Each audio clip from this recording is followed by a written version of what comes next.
If you've never been on a safari before, one thing you don't fully understand until you're there is how the animals interact in real time with nature and each other within an entire ecosystem. These game drives took place across two different landscapes in Kenya, Amboseli National Park and the Maasai Mara. Let's start with Amboseli, which is known for its elephants. They make their presence known almost immediately. Elephants are my favorite animal, so seeing them this close, moving together, communicating is just really intimate. They're such large animals, but they're very graceful and even a little bit shy and skittish.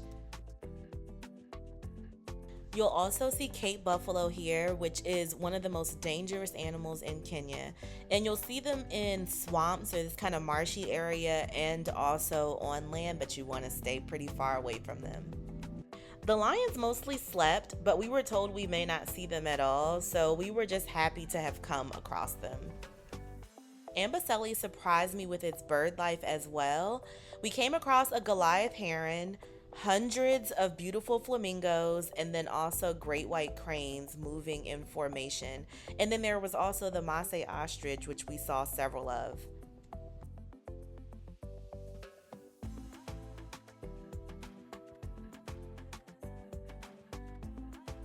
The yellow baboons were one of my favorite sightings, mostly because I didn't know that this particular species existed, had no idea that baboons could be yellow. It's also worth noting here that almost every animal we saw had babies. You'll see Thomson's gazelles scattered everywhere, and even beyond what's shown here, there were zebras, jackals, hyenas, guinea fowl, and crown cranes that added to the diverse experience in Amboseli. When you get to the Maasai Mara, the energy changes a little bit. The animals felt a bit more active. Plain zebras were definitely more plentiful and often moving in large groups. They'll also cross the road directly in front of your vehicle, so it's easier to get pictures and footage of them. Seeing not only one but two leopards was a special moment because, again, we were told not to bank on seeing any of the big cats. They were so well camouflaged that if someone didn't point them out, you would definitely miss them. But this was a mother and a cub.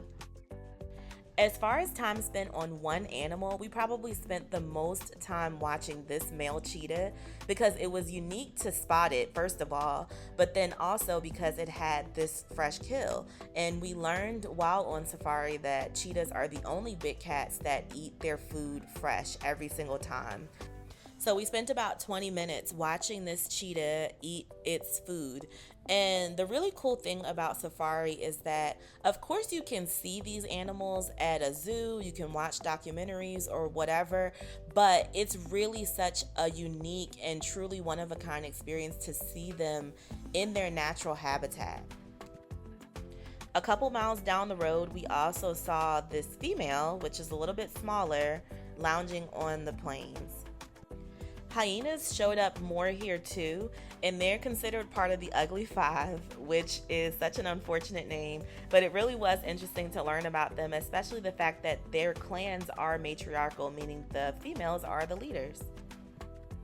Impalas and Thomson's gazelles are all over the place, in Maasai Mara, also Amboseli as well. And of all the animals that you'll see on safari, you'll probably see these the absolute most. Just like in Amboseli, the lions in Maasai Mara also mostly slept, but what was really cool about seeing them is how much they blend into their environment, which is something that I don't think I was really aware of, or something that's not always called out about lions. But on the note of hiding and blending in, one of the coolest things that happened was spotting their cubs maybe about a mile away from where the females were resting. There were four cubs total, but how cute is this one? Then there are the hippos, which spend their entire day in the water until evening. They are some of the most territorial and dangerous animals out there, so it was really a surprise to me to see them be so affectionate with each other and to also learn how social they are.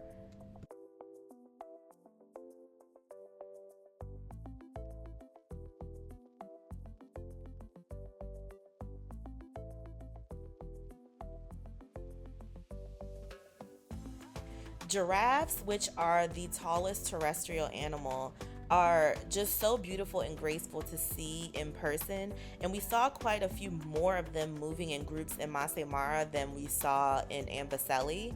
And then we even saw a couple babies, which I had mentioned earlier that all of the animals pretty much had babies.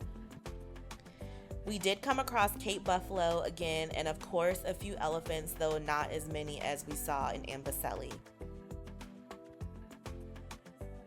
Overall, a safari is truly an unforgettable experience that I hope to do again someday. Maybe not in Kenya again, maybe in Botswana or Zimbabwe. Thanks so much for watching, and I'll see you in my next video.